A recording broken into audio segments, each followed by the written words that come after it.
Hey, I'm Kenneth Wajda. I'm a professional photographer here in Colorado. Welcome to another one of my photo chats. So today I'm going to talk about the Rolleicord. Why would I pick up a Rolleicord if I could shoot with a Rolleiflex? Well, that's a good question. But this doesn't weigh anything. This is significantly lighter than a Rolleiflex. If you had to wear this over your shoulder or around your neck all day, you would be significantly more comfortable than if you're carrying a Rolleiflex. I usually carry a Rolleiflex like this when I'm out in the street doing portraits, and I've noticed that my wrist gets tired. But this is much lighter. And the Rolleicord doesn't have the crank. That's the difference. It has a wind that you have to wind the film, but that's okay because once you load the film into frame one, it automatically stops at each frame. So you don't have to check any numbers on the back of the film. You can actually just wind it till it stops. And the quality of the lenses on this has a Tessar 75 3.5 lens. That will rival my Rolleiflex. This you can buy for a few $100s, under $400 easy. It's like an automat from the mid-50s. And if you find one of these and you shoot black and white film, you put a hood on it. Sometimes the hood will cost you an extra $75.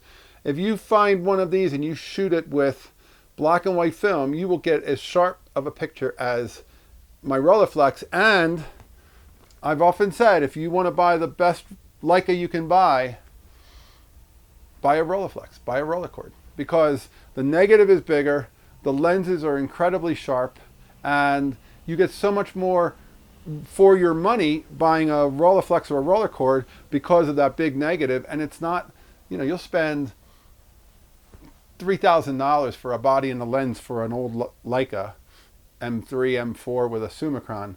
You'll spend $1,200 for the best Rolleiflex, like a 2.8F or a 3.5F.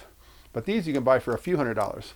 And if you want to get into the experience of shooting Rolleiflex, shooting waist level, looking down into the viewfinder, it gives you a little bit of anonymity, doing street portraits with a negative that's incredibly beautiful, I highly recommend the Rolleicord.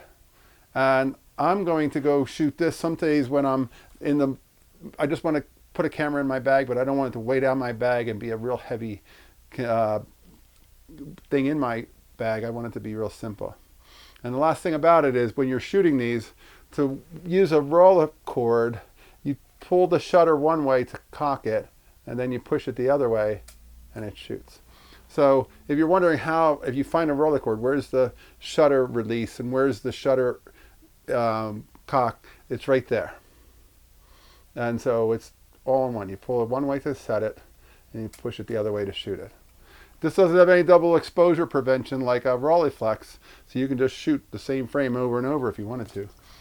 You might do that. It might be an artistic thing. Dwayne Michaels was a big fan of double exposures. A camera like that lets you do it if you want to do something for creative use. But anyway, Rolleicord's a pretty good bargain. And of all the things that I see people spending on Leicas, you could buy a Rolleicord and a whole lot of film and be way, way ahead of the game. Hey, that's today's Photography Talk. If you're enjoying these, hit the subscribe button. If you can support, hit the Patreon. Thanks to all my supporters. I'll be back next time. We'll talk more photography.